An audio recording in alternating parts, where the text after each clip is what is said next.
Assalamualaikum warahmatullahi wabarakatuh. Amin ya rabbal alamin. Alhamdulillah, Masya Allah, tabarakallah. Hari ini pertama-tama yang saya sangat hormati dan saya cintakan Allah Subhanahu wa Ta'ala, ada Ayahanda Kiai Khalil yang semoga senantiasa dalam limpah curah rahmat, ampunan, hidayah, berkah serta ridha dari Allah Subhanahu wa Ta'ala.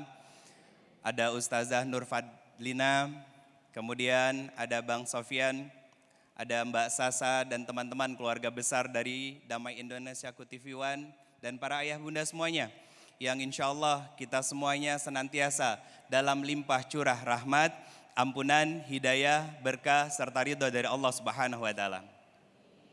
Ayah bunda sekalian yang dirahmati Allah Subhanahu wa Ta'ala, pertama-tama saya mau tanya dulu, kira-kira nih ya, kalau usia tubuh kita semakin tua biasanya makin banyak masalah atau makin sehat?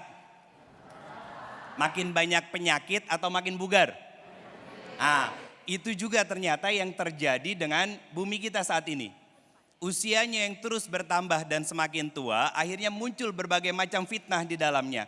Yang itu merupakan sumbernya kita sebagai manusia yang seharusnya merawat dan menjaga sebagaimana yang Allah firmankan di Quran surat ketiga ayat 30. Inni ja'ilun fil ardi khalifah.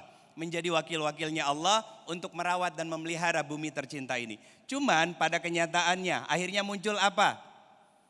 Muncul banyak kerusakan di muka bumi ini.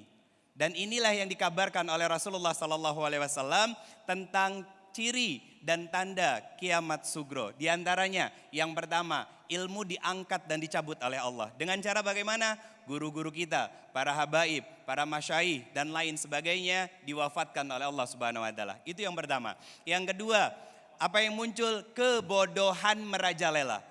Ayah bunda sekalian, bukan karena kurangnya orang pintar, tapi banyaknya orang pintar yang membodohi kita para kaum muslimin. Yang ketiga, apa yang terjadi kemudian? Zina merajalela di mana-mana. Anak menghamili orang tuanya, orang tua menghamili anaknya dan lain sebagainya. Kemudian yang terjadi setelah itu apa? Khamr dijual belikan secara bebas dan konsumsinya dilakukan oleh kita kaum muslimin. Ada kabar yang lain yang disampaikan oleh Rasulullah SAW tentang tanda-tanda kiamat kubronya. Tadi itu tentang kiamat sugronya, dan Rasulullah SAW menyampaikan tentang tanda kiamat kubronya. Yang pertama akan muncul nanti Ad-Dajjal. Rasulullah SAW menyampaikan bahwa ciri-ciri Dajjal itu kata beliau SAW diantaranya matanya rusak sebelah. Ya, Nabi mengatakan SAW bahwa Ad-Dajjal itu matanya tertutup sebelah, sedangkan Tuhan kalian tidaklah buta.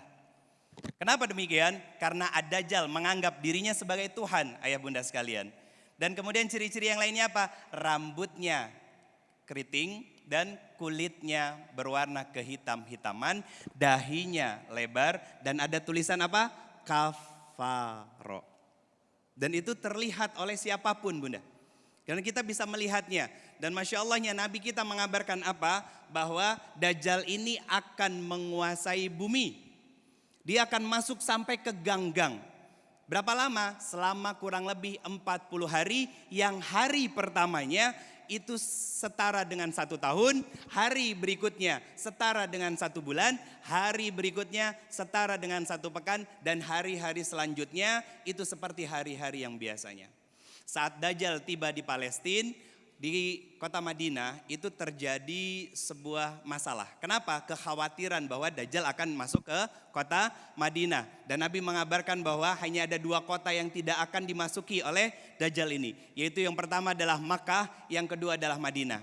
Saat kondisi Madinah sedang tidak kondusif tadi, maka muncullah seseorang yang beliau masih zuriat dari Rasulullah SAW dengan nama yang persis seperti nama Nabi kita Muhammad bin Abdillah sallallahu alaihi wasallam. Beliau yang kemudian disebut dengan nama Al-Mahdi. Yang kemudian apa yang dilakukan oleh kaum muslimin? Membaiat beliau sehingga beliau menjadi pemimpin. Untuk apa? memimpin pasukan kaum muslimin untuk menuju Palestina. Ketika kaum muslimin bergegas menuju kota Palestina, ayah bunda sekalian yang dirahmati Allah Subhanahu wa taala, dan ini menjadi tanda yang kedua, beliau Al-Mahdi beserta dengan pasukan kaum muslimin mampir di sebuah tempat yang namanya di kota Damaskus, Suriah. Apa yang dilakukan di sana? Mereka sholat asar secara berjamaah, dan ini menjadi ketetapan dari Allah. Bersamaan dengan itu apa yang terjadi? Nabi Isa alaihissalam turun dan menjadi tanda yang ketiga dari akan hadirnya kiamat kubro nanti. Nabi Isa alaihissalam turun beserta dengan 2 malaikat yang mendampinginya, Pak. Rambut Nabi Isa basah, beliau menggunakan pakaian yang dicelupkan kewewangian. Dan Masya Allahnya ayah bunda sekalian, apa yang disampaikan oleh Nabi kita, nafasnya Nabi Isa alaihissalam kalau dihirup oleh orang-orang kafir maka mereka akan mati. Dan bahkan Nabi Isa alaihissalam nafasnya itu bisa tercium sampai sejauh pandangan mata. Masya Allah tabaraka rahman. Ayah bunda sekalian yang dirahmati Allah Subhanahu wa taala. Lalu apa yang dilakukan? Pasukan kaum muslimin mendatangi Palestina untuk berhadapan langsung dengan Dajjal. Ketika pasukan kaum muslimin mengetuk pintu masuk lewat pintu Babul Lut, Dajjal mengatakan, "Bukakan pintu itu." Kemudian ketika dibuka dan Dajjal tidak tahu bahwa saat bersamaan dengan itu Nabi Isa alaihissalam pun ikut dalam rombongan.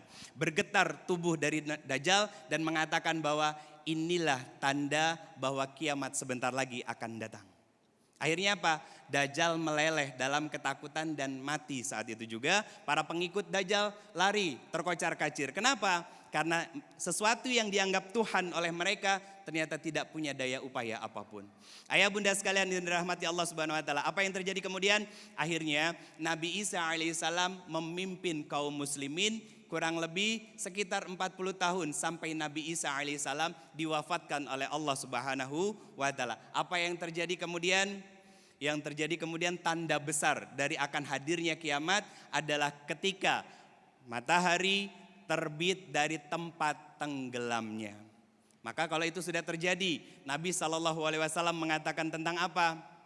Tentang bahwa kalau saat itu sudah terjadi tidak ada lagi pintu tobat untuk kita semuanya. Maka kita sama-sama berdoa kepada Allah Subhanahu wa taala, ya Allah ya Rahman, kalau seandainya betul bumi ini usianya sudah semakin menua dan takdirmu tentang kiamat itu akan segera tiba, maka izinkan kami untuk bisa bertaubat dan memperbaiki diri, dan izinkan kami dengan segenap keridhoanmu agar engkau wafatkan dalam kondisi husnul khotimah. Allahu a'lam bishawab.